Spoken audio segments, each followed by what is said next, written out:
Hi, it's Dr. Hood. I want to talk about red meat consumption and why it's actually falling to the detriment of our health. Now, people think that we're continuously eating more and more red meat, which is causing high levels of cancer, heart disease, obesity, which is not true. First of all, it's not true that those cause any of those diseases, which I'll talk about shortly. And also, it's not true that we're eating more red meat. If you think about the per capita levels, so per head consumption of red meat in the USA, for example, and Western Europe, it's actually decreasing.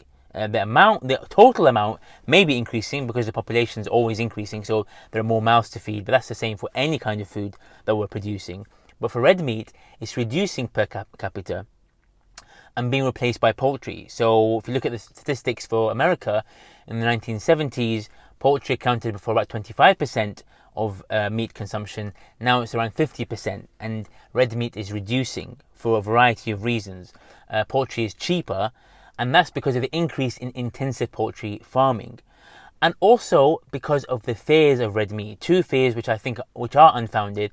One is the health fears, and the other is the environmental fears, and both are not reasons for switching from poultry to red meat. When you look at red meat is one of the most nutrient-dense foods that you can get. It's high in bioavailable protein, so all the amino acids that you need. It's rich in good fats, and it's rich in a lot of micronutrients, which are not present in chicken. For example, B12, folate, a lot of vitamins, and also some of the good fats as well.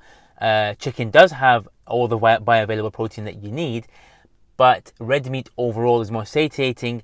It has more of a complete protein and more complete micronutrients, and also the good fats that will fill you up, but also nourish you. You know, your body, all your cell membranes are composed of fat. So if you feed yourself good fat, especially from grass-fed organic beef, then this is going to have an impact on the quality of the fat surrounding your cells, which will have an impact on the function of your cells and function of your organs. So you need these good fats to maintain healthy cells, healthy organs, and therefore healthy body. And there's no evidence that red meat increases your risk of any kind of disease. If you look at processed foods, then there is some evidence. But a fresh, unprocessed red meat is a nourishing food. There's no evidence it increases your risk of colorectal cancer or any cancer. No risk it increases your risk of heart disease, and definitely it doesn't make you obese, because if anything, if you cut out most other foods and just eat red meat, which I wouldn't necessarily recommend because it's not really sustainable, you're going to be lean. You're going to actually lean up. You're not going to be obese. So obesity and red meat do not correlate with each other. Maybe unhealthy behaviors do. So those who eat hot dogs and burgers are more likely to eat bread and ketchup and soda and fries. But eating red meat alone isn't a cause of obesity. And red meat, it should form an important component of you losing weight and getting lean and staying lean. But eating chicken as well is good, but when you compare the two, red meat is superior. So we talked about the nutritional aspect and the disease-causing aspect, or lack of, with regards to red meat versus white meat. Let's talk about the environmental aspects, which are not so clear-cut. Because if you actually have a look at grass-fed cattle, or grass-fed ruminants, so goats, lambs, and cows, the environmental impact is not as great as I suggested, because a lot of the statistics come from intensive lots where you have large amount of cattle in one area being fed grains to produce cheap beef. But if we would find ways to make more sustainable grass-fed local small farms, that is actually a better way of producing high quality nutrients for the food chain.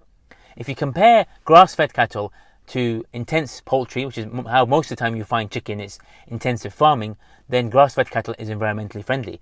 Because if you think about it, cows, for example, are eating grass which humans cannot eat, and grass can grow in more harsh conditions, and it's easier to grow cattle or farm cattle in more harsh conditions compared to poultry, and also compared to most plants. It's not actually easy to mass produce plants. You require quite specific conditions certain times of the year. Whereas beef, lamb, goats, for example, they can be farmed at harsher conditions, and you can have a more sustainable, more regular production of the meat that comes from farming these animals. Chickens, for it to be profitable, most of the time is intensively farmed. High level of antibiotic use, high level of fertilizer use. They have to be fed grains which have their own environmental impact, and also cows give back to the soil with their droppings and so on. Not the same way that chickens don't do that. So when you have a look at the statistics, and I recommend the Sustainable Food Trust as a source of information. When you have a look at it, it's not so clear cut. So there's no reason to avoid red meat compared to white meat, and we're seeing a continued reduction in red meat per capita compared to chicken, to the detriment of our health. Despite this fall, we are seeing increased levels of diabetes, obesity, and corresponding heart disease, early deaths, disability, dementia, all these things.